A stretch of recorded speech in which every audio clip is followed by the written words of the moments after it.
Muito obrigado pelo convite.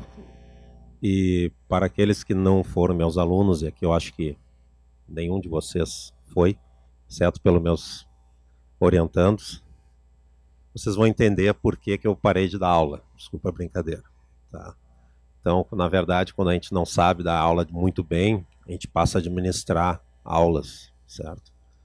E assim a gente vai sendo promovido para outros cargos que a gente não tem competência, tá? Bom, e para quem foi meu aluno, alguém foi meu aluno aqui? Levanta o braço, quem foi meu aluno? A Ingrid foi, a Ingrid está ali. Eu sempre fiz algumas brincadeiras em sala de aula. E eu vou fazer brincadeiras aqui também. Mas se vocês não forem levar nenhuma lição para hoje, levem a seguinte, né? Mau humor não é sinônimo de seriedade. Eu conheci muitas pessoas mal-humoradas que eram muito pouco sérias na vida. E conheci muitas pessoas extremamente bem-humoradas que eram extremamente sérias. Tá? Enfim. Bom, dito isto, essa fotografia eu tirei no Vaticano.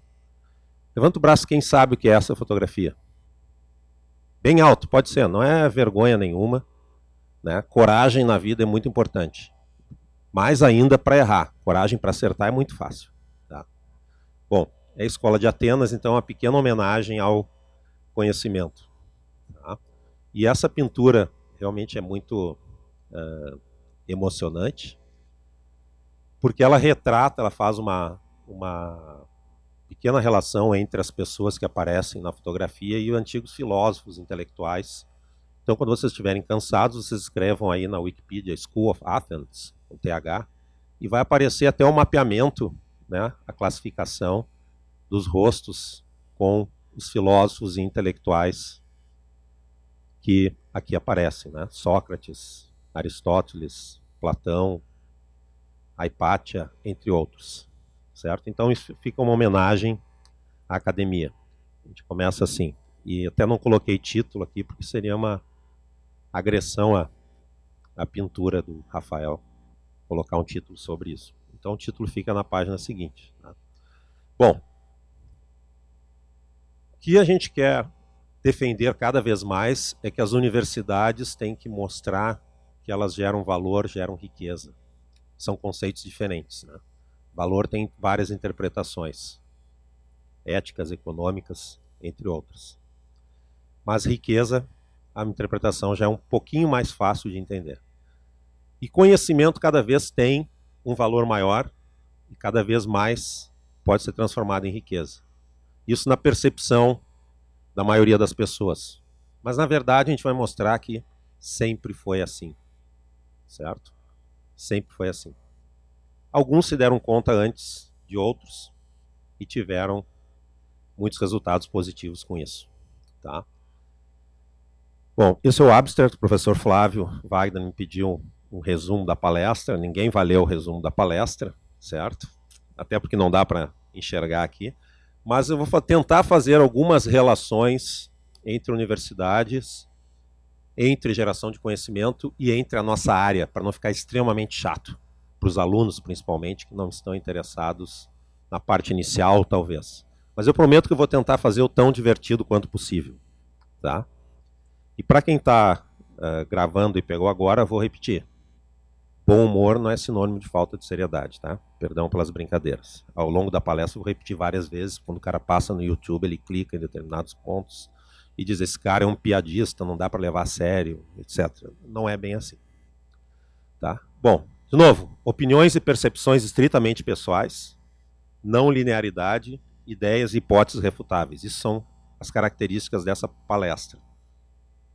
Porque seria mais fácil a gente reunir um conjunto de citações e dizer, a professora Luciana disse isso, é uma autoridade, não me culpem. O professor Daltro disse aquilo, é uma autoridade, não me culpem. Então, desde cedo, já fico avisado. Né? Não tem uma não linearidade característica dessa palestra também. Então, talvez em algum momento fique um pouquinho mais confuso. Vamos lá. Esse sou eu, mas a professora Carla já apresentou. Essa aqui é a minha filha Alice, quando ela tinha 6 meses, em Santa Cruz do Sul. Alguém é de Santa Cruz do Sul aqui? Muito bem, estivemos lá semana passada. E está aqui a mãe da Alice, levanta o braço, mãe da Alice. Certo? Tá.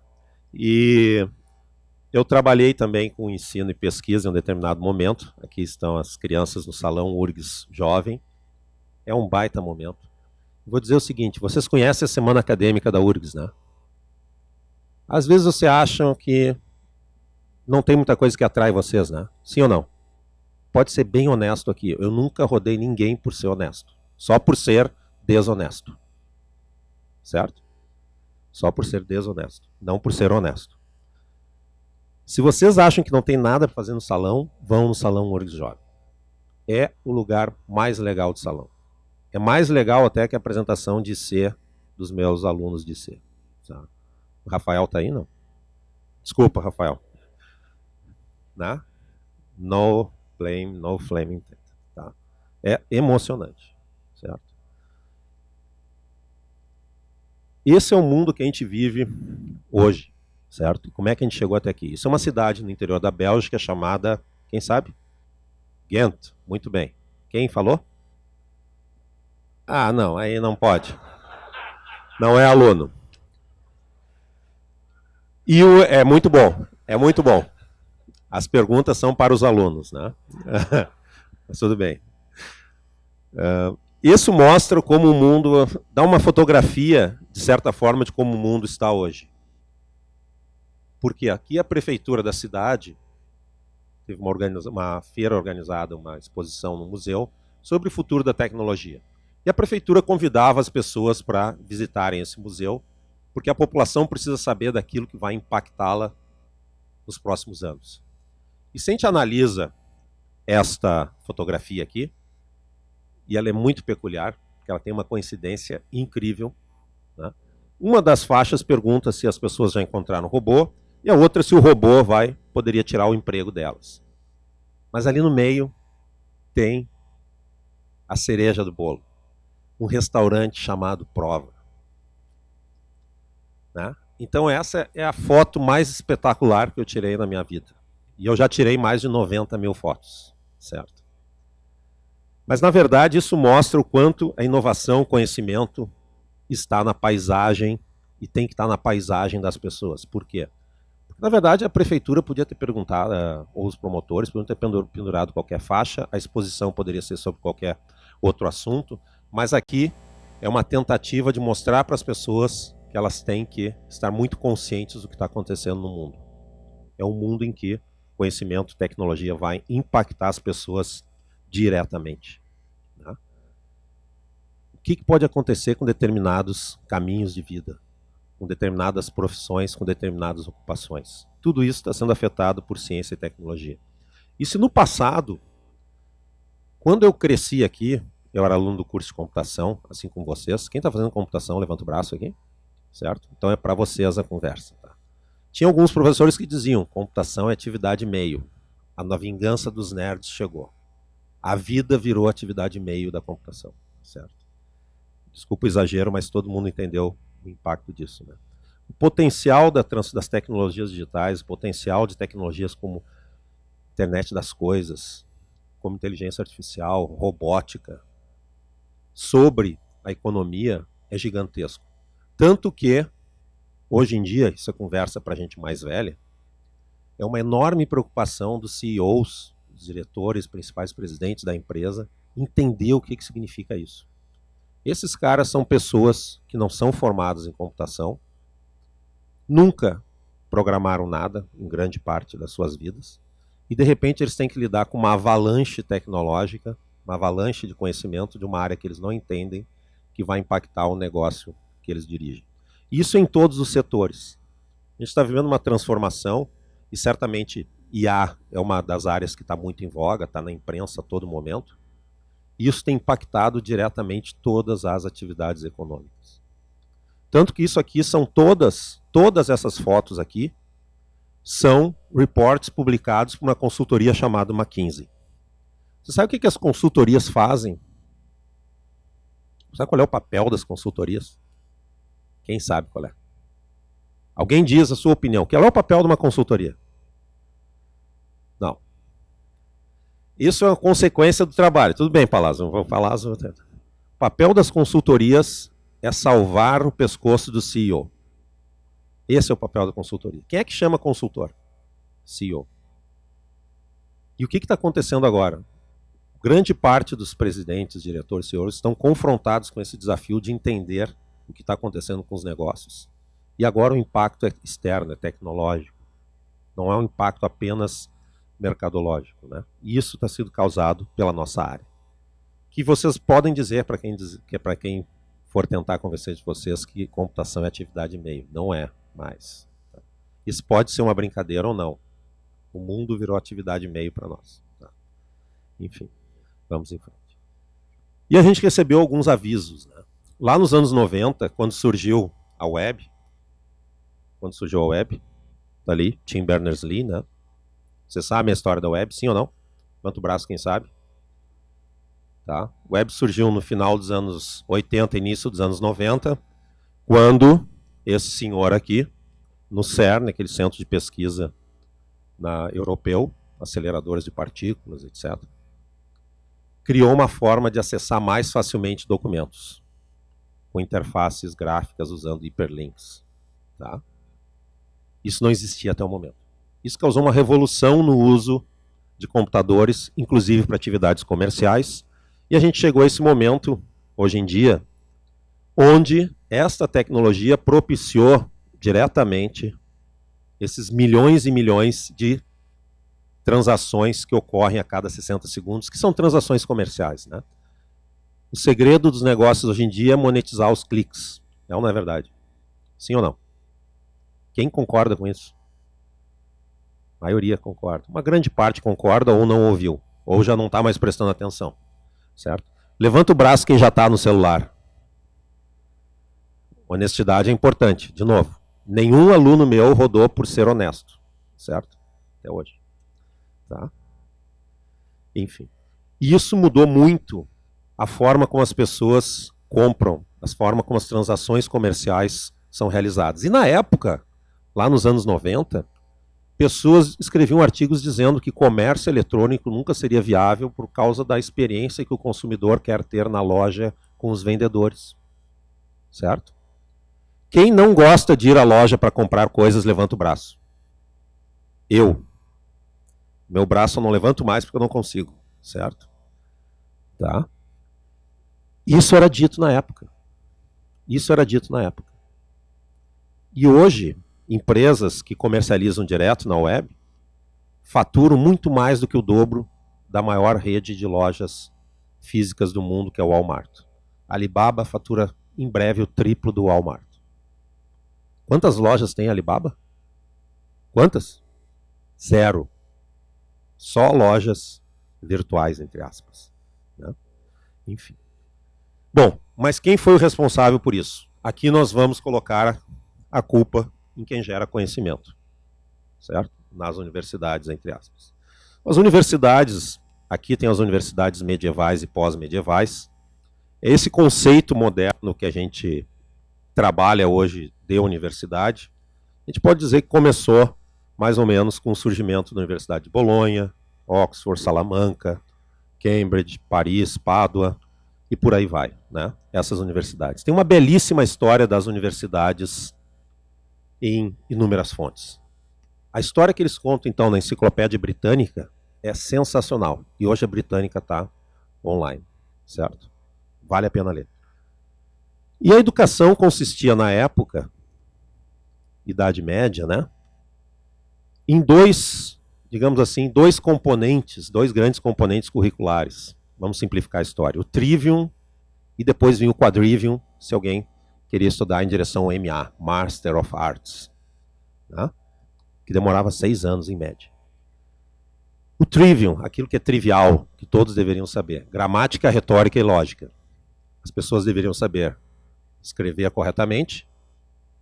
Aquilo que elas escreviam e falavam deveria ser palpado em argumentos lógicos e deveriam ter retórica.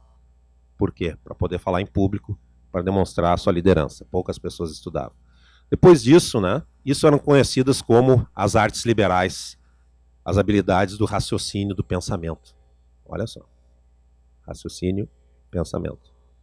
As habilidades práticas eram, de certa forma, até vistas em segundo plano ali. Medicina, arquitetura. E depois disso, tinha o quadrivium, que também era uma ideia extremamente interessante do ponto de vista do conhecimento filosófico. Aritmética, geometria, música e astronomia. E até a abstração que associa a aritmética tem a ver com o conceito número, a geometria tem a ver com o conceito de número no espaço, a música é números no tempo. Quem é músico aqui? Já tinham pensado sobre isso? Que a música é a ideia de números no tempo. E a astronomia, a ideia do número no espaço e no tempo. Certo? Até isso é muito interessante para outras questões. Enfim, isso levava depois a estudos mais aprofundados em física, metafísica e filosofia, né? E filosofia da moral. Tá. Isso era o estudo lá na Idade Média. Isso era fundamental para a formação de líderes, né? A gente sabe que era um ensino restrito a uma pequena elite, pequeno grupo de pessoas, muitas vezes ligadas às religiões, ao clero. Essa era a educação medieval, né? A gente tem várias definições de universidade, e a definição de universidade, quando a gente lê em muitas bibliografias respeitáveis, Enciclopédia Britânica, essa noção que passou a surgir depois do ano 1000. Tá? Interessante que recentemente, antes da unificação europeia, foi publicada uma famosa Magna Carta das universidades em Bolonha, que foi a primeira universidade europeia desses últimos tempos da humanidade. Né? 1000 anos não é nada, como diria um chinês. Tá? E essa Carta Magna põe os preâmbulos, põe os princípios da universidade e põe os meios, as mídias da universidade. E um ponto interessante ali, que a gente sempre tem que defender aqui, né, é o princípio de que pesquisa, a investigação, a geração de conhecimento é inseparável do ensino. Isso é algo muito característico da nossa universidade, muito característico também do ensino do Instituto de Informática. E ainda mais fundamental na nossa área. Imagine se nós estivéssemos estudando ou ensinando um currículo dos anos 60 hoje no curso de computação. E existem currículos dos anos 60 em alguns lugares. Então, a atividade de pesquisa, atividade investigativa, em áreas como esta, que vocês escolheram, aliás, parabéns pela escolha. Não, isso não foi uma brincadeira, não foi uma parte de uma brincadeira. Foi uma afirmação muito séria. Né? A geração de conhecimento é fundamental nesse processo. Né? Tem vários outros princípios ligados à liberdade intelectual e vários princípios ligados fundamentalmente, né, a essa questão da geração de conhecimento. Porque muitas vezes nós pensamos numa universidade como um local onde as pessoas estudam, aprendem estaticamente. Mas a geração de conhecimento, a produção de conhecimento e a geração de valor e a consequente geração de riqueza sempre foram atividades inerentes das universidades no mundo moderno. Sempre foram. Sempre foram. Tá? Isso que a gente defende. Bom, e quando que o conhecimento passa a ser um valor, algo ainda mais perceptível? Essa linha do tempo não é minha, é do famoso livro do Harari, escreveu vários outros livros conhecidos depois, Palazzo leu todos, pode fazer um briefing para vocês, as partes mais importantes. Tá? E a gente percebe como evoluiu o conhecimento humano. Tá? Um fato interessante aqui é quando surge, né, aquilo que é chamado de revolução cognitiva, 70 mil anos atrás, onde é criada a linguagem ficcional, para se contar histórias. Os seres humanos começam a desenvolver uma forma de se comunicar. Isso acelera muito a geração de conhecimento, a evolução natural biológica. Está tudo contado lá no livro, muito bem contado pelo Harari. E o mais importante é que esse crescimento vem, a partir da geração de conhecimento, é um crescimento quase que exponencial. Não no sentido exponencial marketing, né? Hoje em dia tudo é exponencial. Agricultura exponencial, né, diretor? Geologia exponencial. Marketing exponencial, medicina exponencial, direito exponencial. Eu não sei nem se os caras olharam o que é um comportamento exponencial de uma curva. certo? Mas tudo é exponencial. Engenharia de software exponencial. Os métodos ágeis até já acabaram, agora são os métodos exponenciais, provavelmente. Em breve alguém vai criar isso aí. Tá? Mas a partir dos últimos 500 anos, com a revolução científica, consolidação do método científico, realmente houve uma aceleração gigantesca na produção do conhecimento. A criação, por exemplo, né, do livro, invenção da imprensa, aquilo foi espetacular para gerar conhecimento.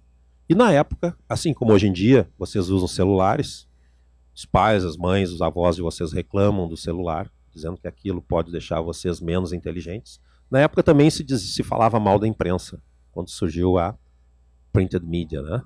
Os impressos, porque acabaria com os escribas. Né, Palácio? O Palácio se lembra disso, quando foi criado. Tá? Tá? Enfim. E onde se deu, na minha percepção, essa transição de fase fundamental para o mundo moderno? É a minha percepção. A maior parte dos historiadores vai discordar, certo? Mas cada um com as suas crenças, como dizia. E a crença não é reflexiva, então ela não precisa ser verdadeira. Tá? Quando vocês estudarem lógica modal, lógica do conhecimento, vocês vão aprender lá. Beliefs are not reflexive. Então basta a gente acreditar neles, não significa que eles são verdadeiros. Enfim. Ou seja, a primeira revolução do aprendizado profundo. Está começando a parte da computação aqui. Primeira Deep Learning Revolution. Foi quando um cara se deu conta de que conhecimento é poder. Isso é só um símbolo, evidentemente. Francis Bacon nada mais foi, na minha percepção, do que o primeiro Chief Scientist. Ele era conselheiro da Rainha Elizabeth I, que foi quem fez a transição da Igreja Católica para a Anglicana. Né? Henrique VIII levou a fama, mas quem fez a transição foi a filha dele. Ela que fez o trabalho duro. Sangue, suor e lágrimas. Tá? E o Francis Bacon, que era um filósofo, cientista, conhecido como arquiteto da Revolução Científica, não fui eu quem disse isso, não teria a capacidade de dizer Architect of Scientific Revolution, né? É assim que ele é conhecido. Ele criou um método científico. Isso foi fundamental para o design, para o projeto de experimentos. Isso foi fundamental no desenvolvimento do conhecimento, no desenvolvimento da ciência nos próximos séculos na Europa. Isso foi fundamental na Revolução Industrial. Porque sem experimento não existe indústria. Certo? Sem o teste e a refutação daquilo que deu errado, não existe ciência. Aliás, aquilo que não é refutável não é científico. Leiam Karl Popper aí. Certo? Se vocês constroem algo que é irrefutável, provavelmente não é científico. Tá? Não pode ser refinado. Tá? E foi uma pessoa tão influente que até o próprio Código Civil francês, Código de Napoleão, foi inspirado pelos escritos do Francis Bacon. Aliás, o nosso Código Civil, primeiro, foi inspirado também pelo Código Napoleônico. Tá? E as inovações que tinham nesse raciocínio era liberdade e mérito. A gente sabe que muitas vezes mérito e liberdade são mal vistos. Mas o que era isso aqui?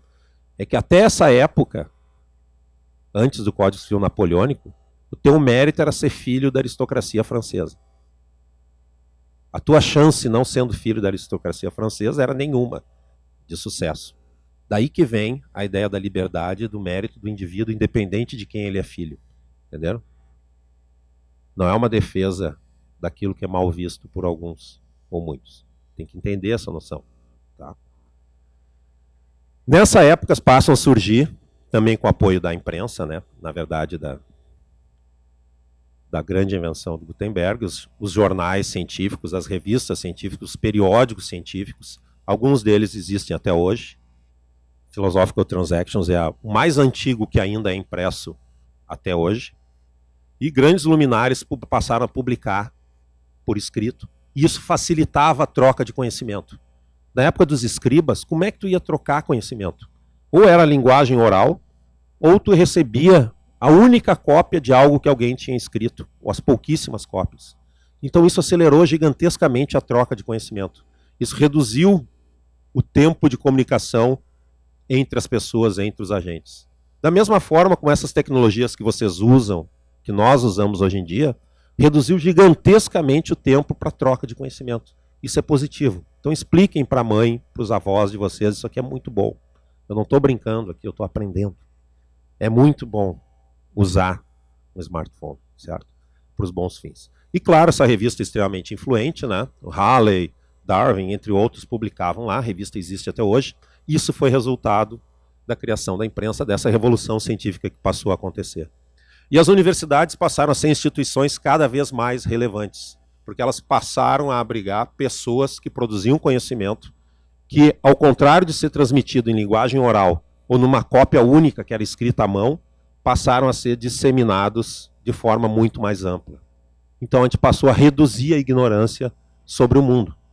A gente passou a disseminar mais e mais conhecimento. E as universidades são instituições tão antigas e tão importantes na história moderna, que quando a gente pensa naqueles grandes impérios que nós tivemos, civilizações que tivemos na América Latina, incas, astecas, maias, alguns deles surgiram depois das primeiras universidades e acabaram antes. A gente pensa no império, né, a civilização inca, ela iniciou depois dessas primeiras universidades e já acabou. Então as universidades são instituições perenes nessa história moderna. Elas fazem o registro da história moderna, o registro da evolução da humanidade. Daí a fundamental importância que a gente tem. Elas sobrevivem a impérios, sobrevivem a revoluções. Isso acontece no mundo inteiro, certo? Então elas constroem, na verdade, verdadeiros, perdão da palavra, né, impérios do conhecimento. E a gente percebe que os países que têm uma grande dominação são aqueles países que produzem muito conhecimento. Não resta dúvida nenhuma. Se vocês pensarem hoje em dia no que está acontecendo no mundo moderno com a China, vocês se deram conta da quantidade de conhecimento que a China está produzindo na nossa área? Vocês sabiam que a China já produz mais? Qual é o país da inteligência artificial? Agora eu estraguei a pergunta. Qual é o país da inteligência artificial? Digam bem alto aí. Não, vocês vão dizer China, estraguei. Não dá, estraguei a pergunta. Por isso que eu parei de dar aula, né, André? O cara não sabe da aula, o cara vai fazer outra coisa. Tá? Enfim. A China hoje em dia produz mais conhecimento em várias áreas da computação do que os Estados Unidos. É quase inacreditável isso. É ou não é? Se a gente pensa em Califórnia, Vale do Silício, Boston, Texas, Austin, quem já visitou, vai naqueles grandes eventos, pensa assim, pai, é impossível alguém fazer mais do que isso aqui. Não, é possível sim. Já estão fazendo, mesmo no mundo acadêmico. Dentro de uma única universidade chinesa, chamada Tsinghua, quem já esteve lá? Sabe o número de startups que tem lá, Flávio? Quanto é o número? São milhares numa única universidade. Tu sabe o número? Não. São milhares de startups dentro de uma universidade. Milhares. Milhares. E são startups, na sua grande maioria, focadas em tecnologia. E focadas em tecnologia da informação. Então, esses países que ao longo do tempo dominam a corrida econômica, social, a influência cultural, são todos países que produzem muito conhecimento. E algo que ficou muito característico, né, desses impérios do conhecimento são os resultados científicos recentes que a humanidade teve, certo? Todo mundo conhece essas fotografias aqui, né? Sim ou não? Então, vamos fazer um teste. Quem é essa pessoa aqui? Sabe quem é o pai da Ada? Muito bem. Muito bem. Única filha legítima do Lord Byron. Lord Byron é um grande poeta. Não, isso é história. Eu não ensino nada. Eu, como um bom nerd, não tenho sentimentos. Eu só conto histórias. Certo? Né? Isaac Newton. Quem é esse aqui? Alguém sabe. Talvez a luz não tivesse ligado aqui se não fosse ele. Faraday. Quem é essa moça aqui? Essa moça aqui chama-se Rosalind Franklin. Você sabe o que ela fez? Todas as imagens que o Watson e Crick usaram para desenhar a estrutura do DNA, foi ela que fez. Tanto que ela morreu de câncer. Por quê? Porque passava o dia inteiro no laboratório usando o quê? Raio-X. Certo? E eles tinham um grande problema na época da concessão do Prêmio Nobel, porque tinham 4 pessoas que deveriam ganhar? Ela, Maurice Wilkins, que trabalhava com ela, King's College, Londres, Watson e Crick. E eles não sabiam o que ia fazer na época. Mas aí ela morreu antes. Certo? Por causa, provavelmente, do resultado das imagens. Esse aqui é o Charles Darwin, né? Todos sabem. Tá? Evolução das espécies. As espécies evoluem. Certo? Newton, Charles Babbage, enfim. Essas pessoas surgem num ambiente favorável. É ou não é verdade? Num ambiente onde se valoriza conhecimento. Da mesma forma que hoje na China, Flávio conhece bem, tu tem milhares de startups, aquilo está acontecendo porque tem muito incentivo para que aquilo aconteça. Né? Então, da onde vem inovação, a riqueza, o conhecimento? Onde é que isso é gerado? No mundo moderno, naquele mundo que a gente está vivendo, onde as pessoas estão dizendo isso aqui, certo? Essas figuras, isso é uma fotografia de uma revista chamada Economist, que ela sobrevive porque ela não é uma revista de notícias, é uma revista de conteúdo. As de notícias semanárias acabaram, né? Porque nada é mais chato do que ler aquela notícia no jornal traduzida 3 dias depois que tu já viu no Twitter. É ou não é verdade? Essas revistas acabaram todas. Data is the New Oil é um grande chavão, né? Mas essas próprias grandes empresas aqui, todas elas, estão sofrendo várias críticas de regulação por pagarem poucos impostos, enfim. A computação se tornou grande demais. Tá? E onde é que isso iniciou? Assim como a revolução científica iniciou na Europa, mais notadamente, um pouco mais notadamente na Inglaterra, essa revolução moderna iniciou lá nos anos 30, esse conceito de Vale do Silício.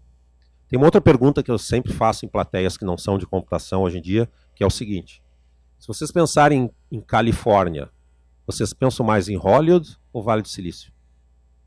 Porque a gente é de computação, né? Pois é, exatamente. Mas esse conceito do Vale do Silício ficou tão associado à Califórnia que hoje em dia grande parte das pessoas, das plateias que não são de computação, que eu pergunto isso, para dar meio a meio, às vezes o Vale do Silício ganha. Isso é quase que impensável. Quase que impensável. Isso começou com um grande incentivo que o diretor lá da Escola de Engenharia da Universidade de Stanford, está aqui, né? Palo Alto, tem essa placa em homenagem a ele. Tá? Ele passou a incentivar nos anos 30 os seus estudantes a abrirem empresas de eletrônica, que era a nova tecnologia, era o deep learning da época, era eletrônica. Né? Abrirem empresas ali, para esses engenheiros californianos não precisarem trabalhar na costa leste. Aí, fazendo uma brincadeira, né? Trabalhar na Califórnia é bem mais agradável do que trabalhar no inverno de Boston, em Nova York e Chicago, que eram as grandes economias da época, as grandes cidades americanas da época. A Califórnia surgiu muito motivado pela corrida do ouro. Em 1906 teve um terremoto que destruiu São Francisco. Lembra dessa história? Hã? Palazzo viu, Palazzo esteve lá. Saiu um dia antes. Saiu um dia antes. Saiu um dia antes. E a Califórnia, então, surgiu uma região como a Corrida do Ouro, mas lá por 1930, com o acúmulo de conhecimento nas universidades, passa a ter um grande incentivo à formação de empresas na época. Surge a indústria, entre aspas, do cinema em Hollywood, e até por coincidência, um dos primeiros, ou o primeiro consumidor dos osciladores fabricados pela HP foi justamente o Walt Disney, os estúdios de Walt Disney, como se dizia antigamente, tá? Que compraram esses osciladores para certificar o sistema de som dos novos filmes que passariam a ter som, né, naquela época. Já houve tempo com filmes mudos, né, o Fantasia, um famoso filme do Disney. Tá? Essa história é muito bacana, é contada na Wikipedia. Essa fotografia é famosa. Está cheio de professores e alunos aqui que vão lá na Califórnia, tiram foto lá na frente dessa casa, né, tocam na placa, certo? Então assim surgiu o Vale do Silício. Isso foi em 1930. Então está aqui o pulo, né, não linear. Francis Bacon, 1597, 1600. Conhecimento é poder. Vale do Silício, 1930 e poucos. Em 1960 já tinha se consolidado como um grande polo da indústria de eletrônica e computação americana, assim como Boston. Eram os dois grandes locais da década de 60. Tá? Isso criou um ambiente muito favorável à geração de conhecimento, geração de riqueza. Todas essas grandes corporações que vocês conhecem aí, elas têm alguma ligação direta ou indireta, um pouco mais forte, ou um pouco menos acentuada, com as universidades de onde surgiram os fundadores das empresas. Né? Só para não contar o óbvio aqui, tu tem várias empresas, uma delas que eu gosto muito de citar é essa Akamai. Quem já ouviu falar na Akamai? Levanta o braço. Pessoal de redes. O que faz a Akamai? Hã? Eles controlam mais ou menos 30% do tráfego da internet. E o fundador da Akamai, um dos sócios lá, é um professor chamado Tom Layton, do Departamento de Matemática e Computer Science and AI Lab do MIT. Né? É uma pessoa que está dentro de uma universidade. Da mesma forma, se vocês pensam, Bill Gates. O Bill Gates abandonou a universidade, esses professores só ensinam coisas que não servem para nada, etc. Né? Não é verdade? Eu sou o novo Bill Gates. Não é bem assim, né? O Bill Gates, quando era aluno de graduação, ele escreveu artigos científicos numa revista chamada Discrete Mathematics, juntamente com Christos Papadimitriou. Papadimitriou, um dia vocês talvez venham estudar o livro dele, o livro mais famoso de complexidade computacional. Então não dá para dizer que o Bill Gates abandonou a universidade porque ele era qualquer um. Não era. Né? Inclusive é o conselho que ele sempre dá para as pessoas, estuda. Né? Nem todo mundo é Bill Gates. Da mesma forma, é verdade. Da mesma forma, a história do Google é bem mais conhecida, todos vocês conhecem, que eram 2 alunos de doutorado da Universidade de Stanford, né? Mas eles também publicaram alguns trabalhos que justamente contam que tipo de pesquisa eles estavam fazendo na época que levou ao crescimento da startup, da empresa, que hoje se tornou esse gigante da tecnologia.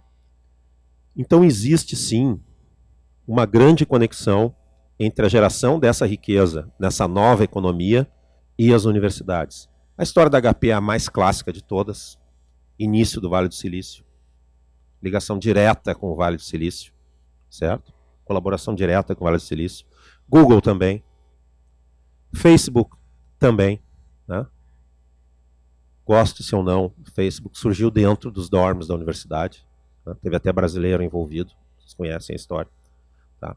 Enfim, existe uma gigantesca contribuição que as universidades têm que dar para a geração de riqueza. E essa é uma oportunidade única e que a gente explora, de certa forma, de uma forma ainda muito, muito tímida. Né? Está aqui a Luciana, diretora do SEI. Nós ainda somos extremamente tímidos na nossa relação com a sociedade. Tá? A gente deveria ser muito mais abertos nessa relação, porque todos ganhariam. Certo? Enfim. Vamos em frente. Bom, esse lugar, né, é um lugar, essas universidades aqui, é um lugar realmente muito, muito legal. A gente analisa a geração de valor, geração de riqueza. Essas aqui são as empresas por valor de mercado, né, ações distribuídas nas mãos das pessoas, que tem o maior valor em 2011. Vocês conseguem enxergar, não? Mais ou menos. Tá, 6 das 10, 7 das 10 ou 8 das 10, dependendo do trimestre, são petroleiras. E elas valiam ali 400 bilhões. Estão vendo? 400 bilhões. Tem 2 ou 3 de tecnologia que aparecem. Na semana seguinte, 2018, como diz o chinês, 4 anos, enfim, não é nem medida de tempo na China, tá? Não é nem medida de tempo. Uma semana depois, a gente olha em 2018, a mesma lista das 10 maiores corporações do mundo. Grande parte dessas empresas, ou quase todas, agora são empresas de tecnologia. Está havendo uma desmaterialização da riqueza. Se no passado, o nosso grande sonho no Brasil era descobrir grandes reservas de minério, não que não sejam importantes, são extremamente profundas.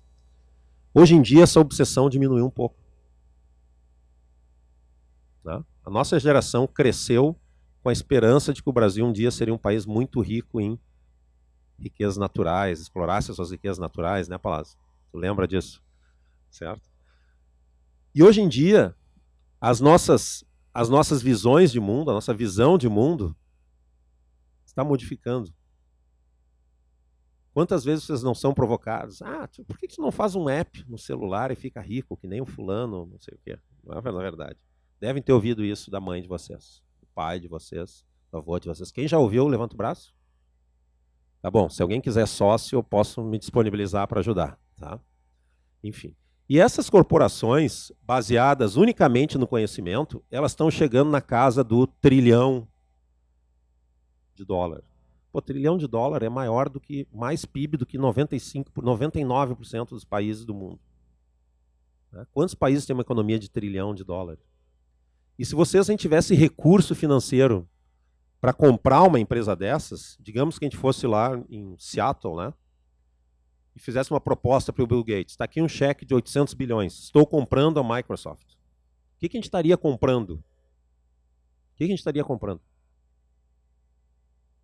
A gente estaria comprando a esperança de que os cientistas, programadores, engenheiros da Microsoft não abandonassem a empresa, não é verdade? O que aconteceria com a Microsoft se todos os empregados fossem embora hoje? Acabou a empresa. Não é verdade? Claro que é uma analogia exagerada, mas é mais ou menos isso. O que essas empresas têm de patrimônio? Só o conhecimento das pessoas que lá trabalham. Isso agora é medido, isso agora tem sido dado muito valor. Tá? Isso é muito significativo.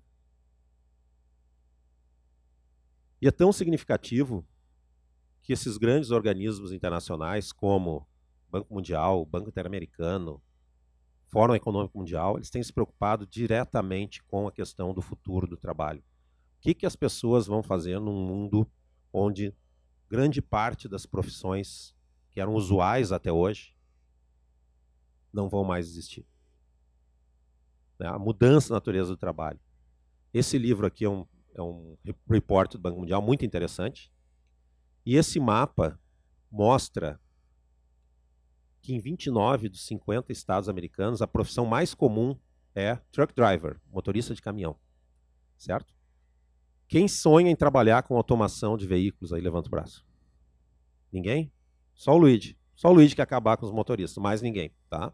E então, o professor Luigi, ele quer colocar todo esse pessoal sem emprego. Né? Mas, brincadeiras à parte, o que aconteceria nos Estados Unidos se o Tesla, ou Ford, ou GM e as empresas em tecnologia, que são parceiros deles, conseguissem fazer veículos autônomos? Né? Exatamente. Exatamente. Os caminhões que... Exatamente. O que aconteceria com essas pessoas? E nos Estados Unidos, isso teria um impacto gigantesco. É o farol da economia mundial. Né? Imagina uma massa de desempregados sem essa profissão. Em todo filme americano, a gente já citou o Walt Disney, tem uma van branca, não tem? Que estaciona num asfalto molhado. Tem ou não tem? Todo filme americano tem uma van branca que estaciona no asfalto molhado de noite. O que vai acontecer com esses caras que dirigem as vans brancas no asfalto molhado de noite no filme americano? Certo? Então, a responsabilidade social que a gente tem é muito significativa. E da mesma forma, as empresas valorizam isso. Né? Conhecimento é o novo, ou é o velho óleo. Né? O que o mercado quer? Que tipo de universidades que o mercado quer? Isso foi um ranking que o New York Times publicou das universidades que as grandes empresas mais gostariam de contratar. O papel das universidades é muito visível. Então, a gente quer uma universidade que gere empregabilidade, mas a gente tem que ter uma universidade que gera conhecimento também, para avançar a civilização, para avançar aquilo que a gente está fazendo aqui no planeta. Né? Então, essa dicotomia aparente que existe entre ter uma universidade com pesquisadores de ciência pura, com pesquisadores que geram riqueza, na verdade é uma dicotomia até falsa. Porque se a gente comparar as universidades do Vale do Silício, se a gente pensar nas universidades do Vale do Silício, ou pensar nas universidades de Boston, ou pensar nas universidades europeias mais conhecidas, todas elas conseguem fazer ciência de alta qualidade e fazem também transferência de tecnologia, geração de empreendimentos. Não existe essa dicotomia. O que é talvez uma visão muito limitada, é restringir a universidade a fazer apenas isso, entre aspas, né? A pesquisa básica. Porque a gente só entrega aquele conhecimento e alguém que pode inclusive nem morar no teu país, usa aquilo lá para registrar a patente. Outro dia eu fiz uma busca no escritório de patentes americanos pela URGS lá. Tá? Tá cheio de citação a artigos da URGS nas patentes. Cheio. Inacreditavelmente, tem até artigo meu citado em patente americana. Quase não acreditei naquilo.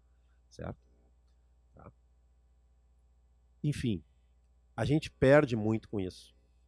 E a gente perde muito valor, inclusive no valor que é mais importante, que é a percepção que as pessoas têm da universidade.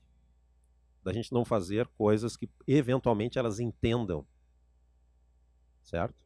As pessoas querem entender o que está acontecendo dentro de uma universidade. Então, quando eu digo a universidade faz ensino, pesquisa e extensão, as pessoas não sabem o que é ensino, pesquisa e extensão. Tá, ensino eu entendo. Pesquisa é o quê? Eu sair na rua perguntando a opinião das pessoas, em quem tu vai votar? Tu gosta mais de chocolate branco ou chocolate preto? E é isso, pesquisa. Né? O que é extensão? Extensão, será que é extensão rural, aquilo que eu conheço lá, né, diretor? O que será que é extensão? Então, tudo isso é uma linguagem muito vaga, excessivamente acadêmica. As pessoas não entendem o significado disso. Tá? É como se eu estivesse falando uma espécie quase de uma outra língua. Agora, quando eu digo que dentro da minha universidade, uma empresa como a Google, ou os estudantes que fundaram essa empresa, vieram da minha universidade, aí as pessoas entendem. Certo? Então a gente precisa melhorar muito a forma como a gente comunica o valor para a sociedade. Tem que mudar muito a forma como a gente comunica o valor para a sociedade.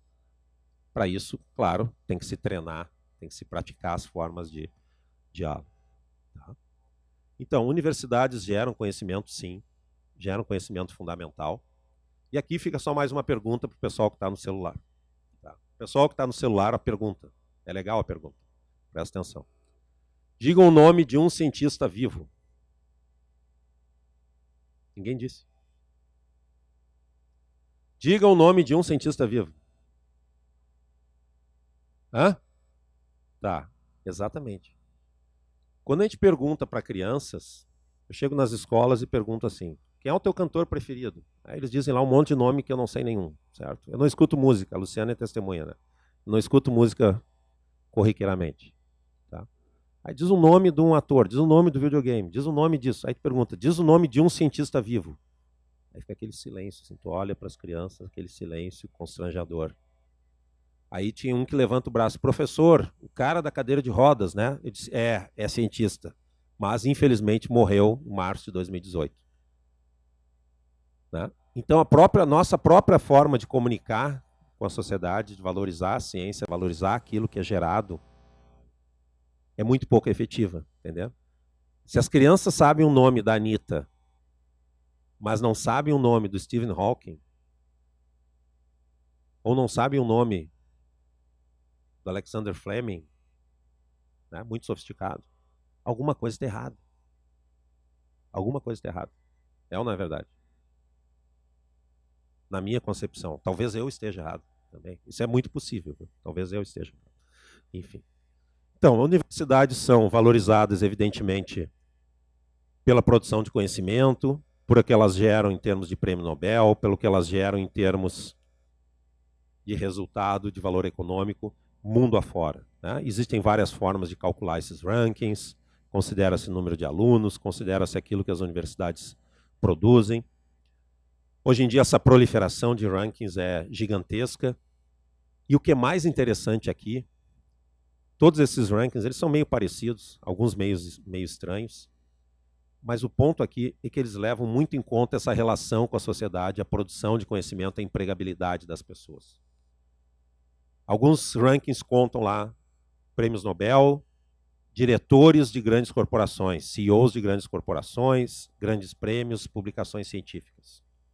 Outros contam proporção de gênero, contam publicações, contam alunos internacionais, contam internacionalização, mas todos eles contam produção de conhecimento para a sociedade e geração de riqueza. Isso é Uma mensagem que eu estou repetindo ad nauseam aqui, certo? Como vocês estão vendo. Tá? Mas o que é uma boa universidade, né? Quais são os critérios? Eles tentam responder. Existe o tripé, né? A gente sempre fala que a universidade é ensino, pesquisa e extensão aqui no Brasil. Né? Lá fora os caras falam ensino e pesquisa. Às vezes, technology transfer. Não é verdade? Né? Flávio conhece bem o cenário, Palazzo também, há bastante tempo. Né, Palazzo? Coitado, Palazzo. Palazzo é o aluno que eu peguei no pé. Por isso que eu não dou mais aula, entendeu? O cara ia reclamar na direção que eu estava pegando no pé dele. Tá? Como é que é a nossa visão local? Falar um pouco do Instituto. Para vocês que são alunos novos, como é que nós surgimos? Né? Dentro dessa visão de uma instituição que deveria produzir conhecimento e ter contribuições sociais, isso sempre caracterizou o trabalho aqui dentro do Instituto de Informática. Isso é uma autorização para a criação do curso de pós-graduação lá de 72, na época que o professor Daltro era o coordenador do curso, né, Daltro? 1972, assinado ali pelo Conselho Universitário, pelo reitor. Aliás, foi criado pós-graduação em Engenharia Metalúrgica e dos Materiais, a 3M aqui do lado, Letras, Sociologia, Ciência Política, na mesma data. Tá? Esses cursos foram criados na mesma data. Tá? Em nível de mestrado. E o que é mais surpreendente e mais interessante é que essa história sempre foi caracterizada por uma fortíssima relação com a sociedade. Tá? Temos fotos históricas aí que vocês devem ter visto algumas no site. Fotos em preto e branco. Castilho, Daltro. Quem são os outros aqui? Palazzo. Um estrangeiro, né? Certo? Primeiro semestre. Enfim, várias pessoas que contribuíram para a história do Instituto, várias delas aqui na plateia hoje. E sempre foi caracterizado por uma relação muito forte. Muitas empresas surgiram aqui de dentro. Esse polo de informática, de automação, de eletrônica, que foi criado aqui, se consolidou a partir dessas pesquisas que nós fazíamos aqui dentro. Se vocês caminharem nos corredores, alguns desses instrumentos antigos vocês vão encontrar por aí. Tá? Essa antiga biblioteca. Esse foi o segundo modem feito pelo professor Jürgen no laboratório. Na verdade, o primeiro era de 1.200, esse aqui é de 2.400. Foi pelo aluno dele. Tá. O de 1.200 foi perdido, então. Tá. Esse é um cartão perfurado, né, de um usuário anônimo. Aqui, certo? Usuário anônimo. Nossa biblioteca, fotografia do Centro de Processamento de Dados. Uma gigante biblioteca. E essa biblioteca era pequena, porque a gente já sabia que um dia todos os livros seriam digitais. Tá? Era por isso. O pessoal era muito bom em previsão do tempo. Mas a moral é que nós sempre tentamos preservar essa relação forte com a sociedade. Na nossa visão institucional, um curso, um programa de pós-graduação, uma unidade acadêmica não podem ser fechadas. A gente tem, sim, que responder a desafios da sociedade. E a gente tem, sim, que gerar oportunidades melhores para as pessoas que trabalham aí fora. A gente tem, sim, que qualificar a nossa economia. Senão a gente sempre vai permanecer no mesmo status quo. E a gente tem um grande orgulho desse grande número de empresas que surgiram aqui dentro, direto ou indiretamente. Algum de vocês trabalha para essas empresas aqui? Levanta o braço, mais alto. Para onde vocês trabalham? Onde tu trabalha? Na DB Server. Vocês? Zenvia, que legal. Do Cássio, né? O Cássio foi colega do Alberto. Cadê o Alberto? Convidou o Alberto para ser sócio, ele não quis. Tá bom? Enfim. Tá? Tem uma longa história de interação qualificada. Como? Me matasse? Não, estou brincando. Não convidou, né, Alberto? Foi uma brincadeira. Tá bom, tá bom. Tu era o aluno que não gostava de piada, né? Não, tá bom. Tá? Todas essas empresas têm uma relação muito forte ou foram criadas aqui dentro do Instituto. Certo? Ou seja, a gente sempre usou um modelo que é vencedor no mundo inteiro. Se esse modelo é vencedor, por que ele não deve ser seguido? Certo?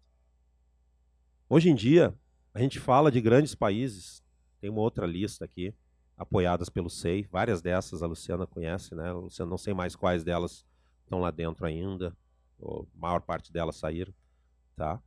Todas essas empresas tiveram uma contribuição muito significativa para nós. A gente aprendeu muito com esses empreendedores. E eles, evidentemente, aprenderam um pouco com a universidade. E eles geram aquilo que é mais importante, né? Eles geram dinamismo na sociedade. Eles geram muito valor. Essa linha do tempo é uma linha até injusta, que mostra desde o início, grandes feitos, grandes resultados que a gente produziu aqui dentro. A própria criação do CPD da URGS, lá em 68. Os primeiros professores fizeram um curso de Fortran, foram treinados pela IBM, né? É isso, né, Dalton? Né? Exatamente. O Dalton foi professor do reitor Henneman, lembra quando ele contou essa história? Tinha esquecido, mas ele falou. Tá? Tá? Essa história é uma história muito vinculada ao desenvolvimento local, à geração de um ecossistema. E a gente cada vez mais quer preservar isso. Isso é muito relevante. Tá? Isso é muito relevante dentro de um contexto em que muitas vezes a sociedade não consegue perceber o impacto que a tecnologia vai ter na geração de riqueza. Essas empresas, muitas delas, empregam centenas de pessoas, geram milhares, milhões de reais em impostos, geram oportunidades, geram riqueza econômica, geram impacto social. Tá? E nem sempre as pessoas conseguem enxergar aquilo que está vindo, né?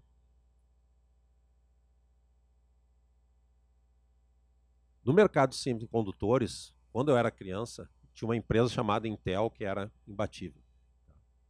Mais recentemente, não está conseguindo enxergar, André? Isso é uma história de 55 a 95. Não consegui recuperar os resultados aqui. Mais recentemente, surgiu uma empresa chamada ARM, que a gente tem vários ex-alunos trabalhando, que passou a investir num mercado que era mais promissor, né? Até com outro modelo de negócio. Essa empresa também surgiu como spin-off de uma universidade, a Universidade de Cambridge. Uma universidade medieval. E hoje essa empresa, de certa forma, ela adquiriu uma grande notoriedade, um grande valor de mercado, foi comprado pelo famoso SoftBank. Quem sabe o que é o SoftBank aqui? Né? SoftBank adquiriu a ARM por muitos bilhões de dólares. E essa empresa investiu numa nova forma de produzir a tecnologia. É uma empresa fabless, é uma empresa que investe justamente no intelecto das pessoas que projetam aquilo que ela eventualmente produz e fabrica em algum lugar do mundo. Mas ela fez algumas disrupções nesse mercado. E foi uma empresa, de novo, o ponto é que ela surgiu numa universidade a partir de um grupo de engenheiros e professores. Uma outra grande contribuição recente que a gente teve, que de certa forma é associado mais a um centro de pesquisa do que a uma universidade, foi o surgimento da web, no início dos anos 90. A web realmente mudou o mundo. Para aqueles que não eram nascidos, era outro mundo. Foi uma disrupção, foi uma transição de fase, como dizem os físicos. É ou não é verdade? Tá? A sociedade era outra sem a web. Era inimaginável. A forma como a gente passou a interagir com computadores, né, esse raciocínio computacional, tudo isso foi modificado com o surgimento da web, a popularização da computação, a popularização dessas ferramentas. E essas transições ocorrem, sim, vinculadas a ambientes inovadores, a ambientes de pesquisa. E se a gente pensar em veículos autônomos, esse grande boom que a gente está observando nos últimos 10 anos, isso iniciou também por um veículo autônomo projetado por uma universidade que venceu lá o DARPA Challenge, tá? A Carnegie Mellon, Sebastian Thrun, venceu primeiramente o DARPA Urban Challenge, está aqui, o veículo que ele montou. E isso gerou um furor, gerou uma grande procura da indústria automobilística por tecnologia para mudar a forma como a gente se relaciona com veículos, a forma como a gente interage com os veículos, a forma como a gente usa transporte. Então, se a gente mudou o mundo com a web, né, a gente está mudando o mundo com a questão da mobilidade, a questão do uso das tecnologias pervasivas. E a gente está mudando o mundo a indústria de uma tecnologia que em alguns países é responsável por mais de 50% da economia e que mundialmente é calculado acima de 30% a indústria automobilística, a responsabilidade, a interação que a gente tem é realmente muito significativa. Bom, e a segunda parte, a primeira parte era essa confusão toda que eu disse que não era linear. A segunda parte é mais recente. Tá? A segunda revolução do Deep Learning. A primeira, a gente arredonda lá para o Francis Bacon. O cara teve aquele insight, né? Conhecimento é poder.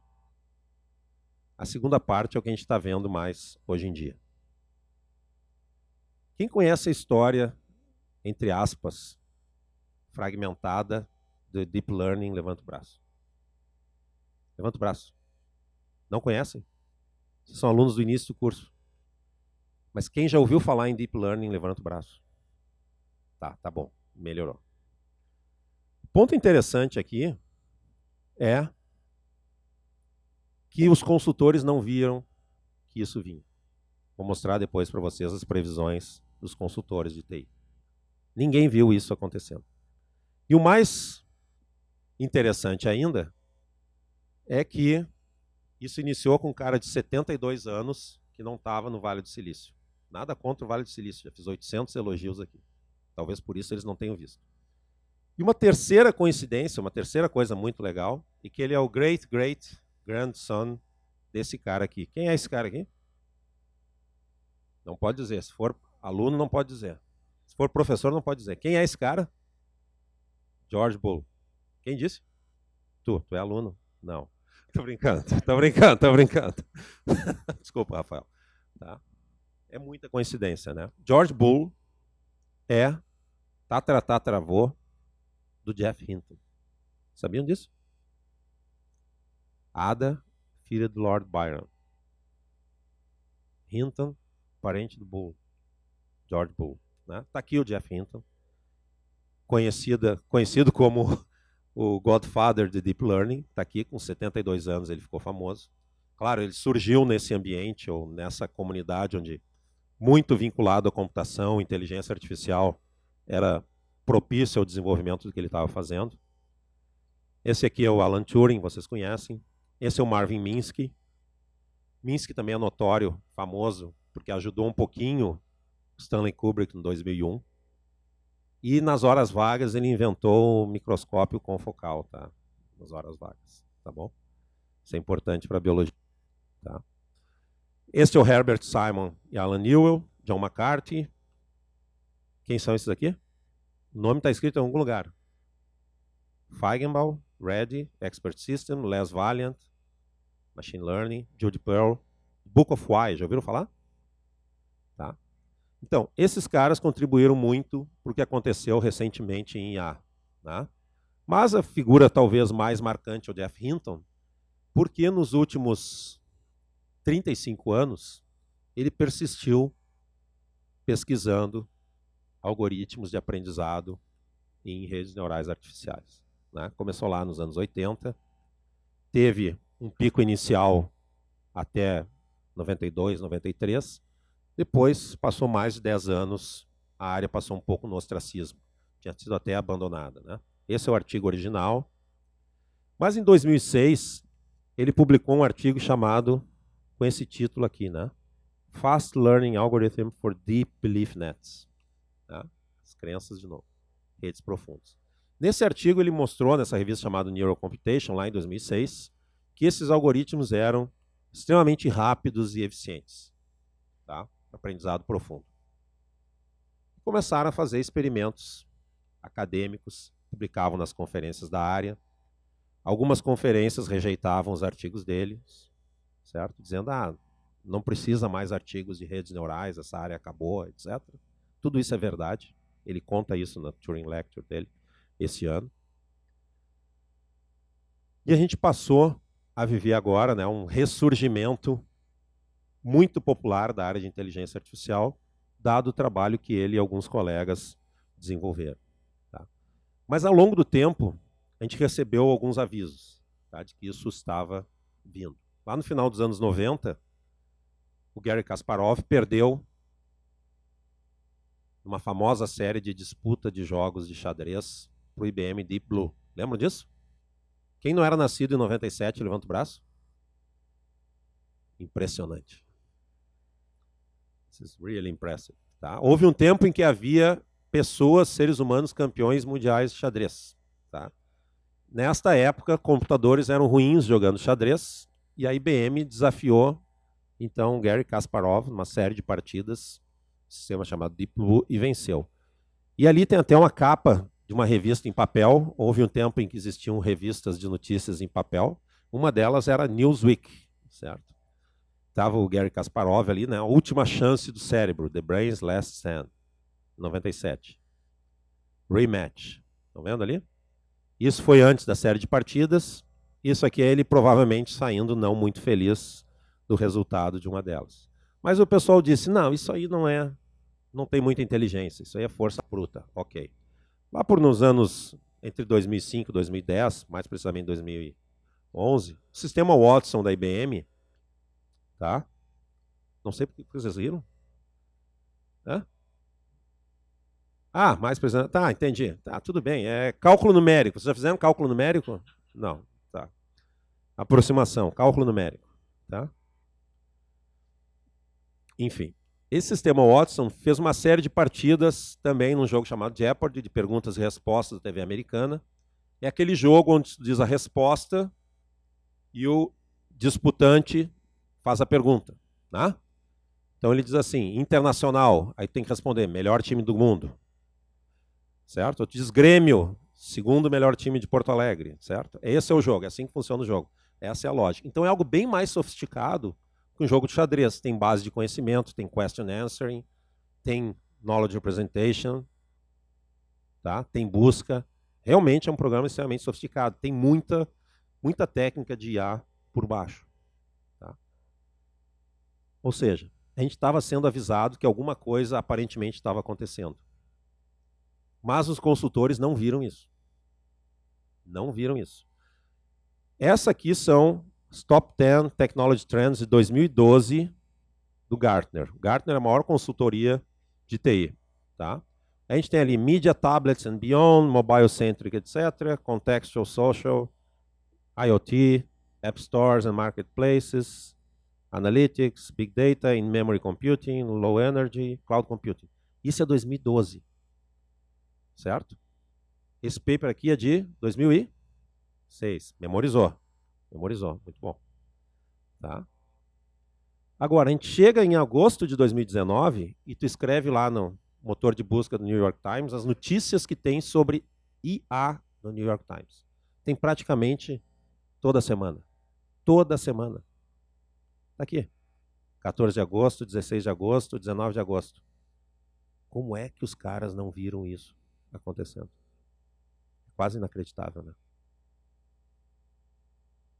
É quase inacreditável. Os países passaram a ver isso. Estratégias nacionais para inteligência artificial. Normalmente, o país faz estratégia nacional de defesa, né? Estratégia nacional de saúde, estratégia de educação, de áreas importantes, não computação, IA, essa coisa de nerds. Né? Os países passaram a desenvolver estratégias nacionais para lidar com o impacto da área. E não são somente os países mais ricos. Tem vários países em desenvolvimento. Emirados Árabes, por exemplo, desculpa se eu estou falando algo que alguém conhece, tem agora um ministro de IA. Ministro. Primeiro país que apontou um ministro. Então o sheik reúne o gabinete, ele chama lá o ministro da Educação, ministro do Petróleo, ministro da Saúde, ministro da Economia, ministro da Inteligência Artificial, né? Daqui a pouco vem o ministro da Criptografia, da Cybersecurity, né? Ou seja, computação não é atividade meio, pessoal. Se vocês dizem isso, vocês pararam de estudar computação há muito tempo, certo? Enfim, isso mudou. E eles realmente não viram. 2015, a gente deu mais uma chance para eles. Quais eram as tendências em 2015? Computing everywhere, tá ok. IoT, 3D printing. Na Smart Machines, vamos arredondar. Não tinha Deep Learning. Yeah. Mas em 2017, 2018, finalmente eles publicaram uma perspectiva do que um profissional tem que saber para atuar no mercado de IA. Aí tu olha assim, pá, que legal, Probabilistic Reasoning, já vi isso antes, né? Computational Logic, Optimization, blá, blá, blá, para fazer aplicações nessas áreas. Aí tu olha lá, de onde se vê isso aqui? Russell e Norvig. Ou seja, se tu ler o livro do Russell e Norvig, é o que tu tem que saber para a área de inteligência artificial. Aí tu fica pensando, né? Realmente, muita gente estava despreparado para isso. Assim como muita gente estava despreparado para lidar com a web nos anos 90. Só que agora, o impacto é muito pior. Por que o impacto é pior do ponto de vista tecnológico? A web é uma tecnologia de plataforma. Vocês concordam com isso? Aqui a gente pode dizer isso. A web é uma tecnologia de plataforma. Tu precisa de uma interface. Né? Enquanto, grosso modo, tu pode dizer que tu pode alterar plantio, colheita, processos de otimização agrícola, gestão agrícola, industrial, comercial, serviços, medicina, fintech, com essa área. É diferente, não é uma tecnologia de plataforma. Quanto para a web, tu precisa de uma interface. Sem interface, tu não tem web. É ou não é verdade? Quanto que aqui não. É uma tecnologia pervasiva. Por isso a preocupação, que eu falei lá no início, dos CEOs corporativos. Porque antes ele dizia, isso meu departamento de TI toma conta. Não é mais assim. Mudou. Ou seja, aquilo que a gente está vendo no mundo, as coisas que estão vindo, cada vez mais, que a gente achava que eram ficcionais. Isso aqui é uma imagem do H.G. Wells. Vários livros deles eram muito impressionantes do ponto de vista das previsões futuras. E o que eu acho mais interessante, o livro mais interessante do título que ele tem é O Homem Invisível.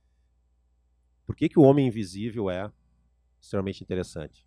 Porque hoje em dia, pasmem, senhores, para aqueles que não são físicos, aqueles que estão aí usando o celular, digitem aí as seguintes palavras. John Pendry, P-N-D-R-Y. Já digitou? Apareceu? Aí vai estar escrito lá, Invisibility Clock, não tá? Sim ou não? Os caras estão... apareceu o Invisibility Clock aí? Apareceu, né? Os caras já estão criando invisibilidade em laboratório. Certo? Então, realmente, aquilo que a gente está vendo no mundo cada vez é menos ficcional e mais real. Tá?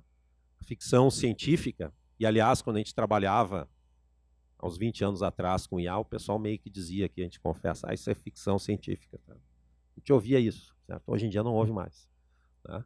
Isso aí não é nada, isso não é muito respeitável. É ou não é verdade? O Dalton está concordando, o Luciano também. Tá? Enfim, então o mundo cada vez mais se aproxima desse mundo ficcional onde a tecnologia passa a dominar.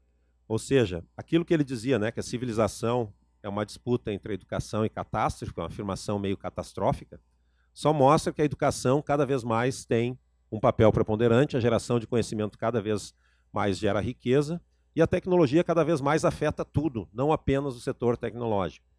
Se a gente analisa essas imagens que a gente vê aqui, tá? A gente está na capa das principais revistas, jornais, meios de mídia, mas também a gente tem impactos agora que modificaram formas de fazer negócio.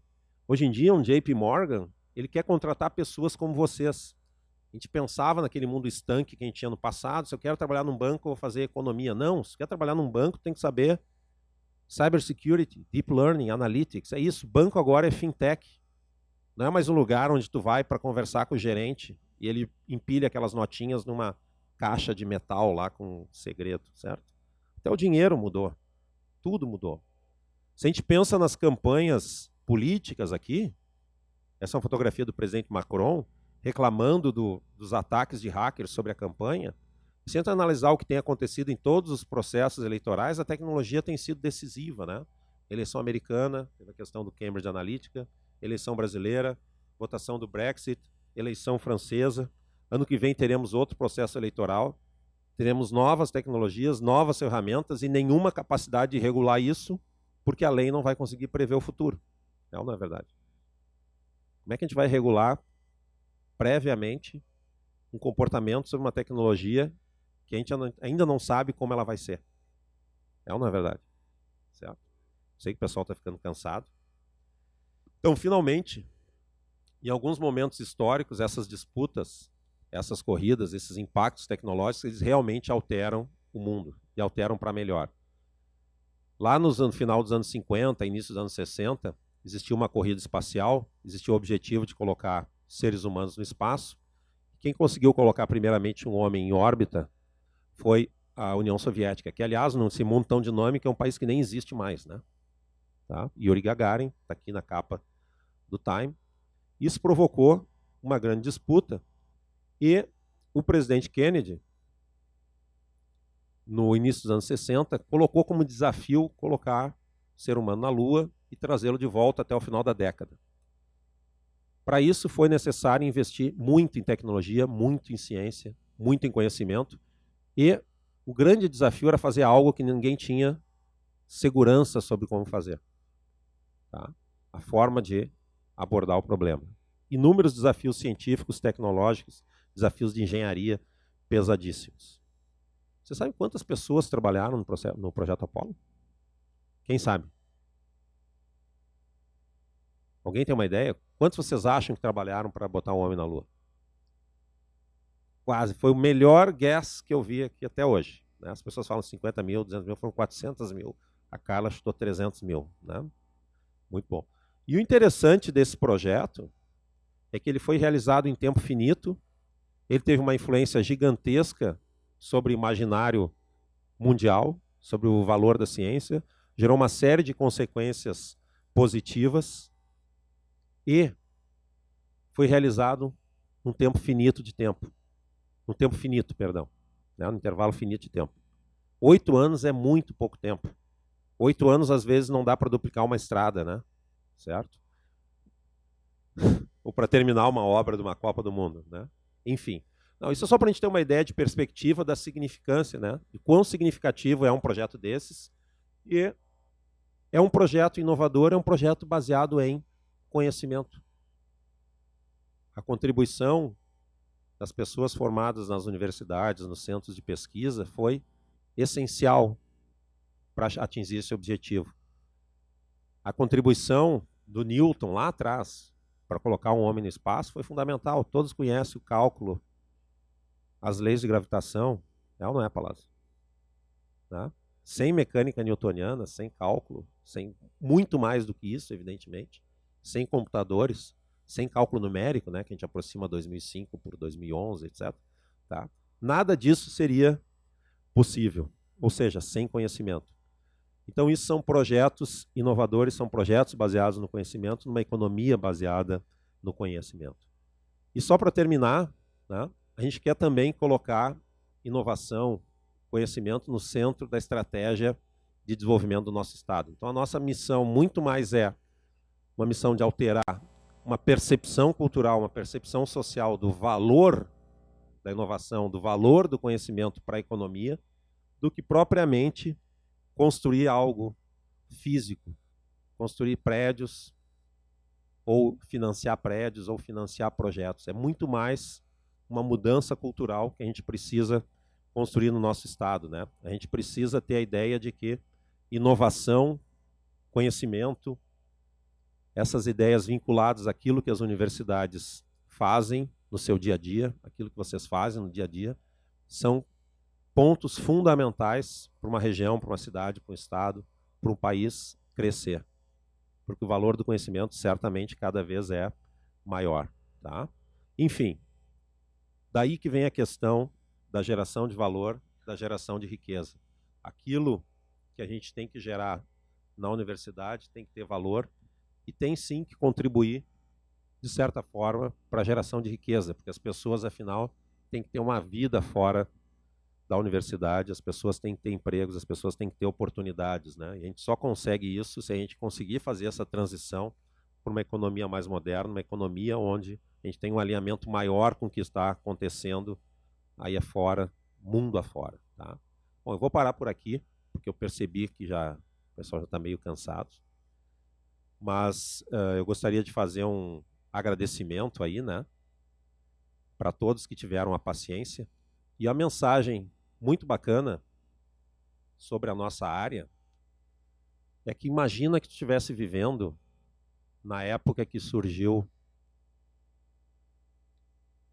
os primeiros motores a vapor, ou se tu estivesse vivendo no momento que surgiu a eletricidade, né, quando começou isso a ser um produto de massa.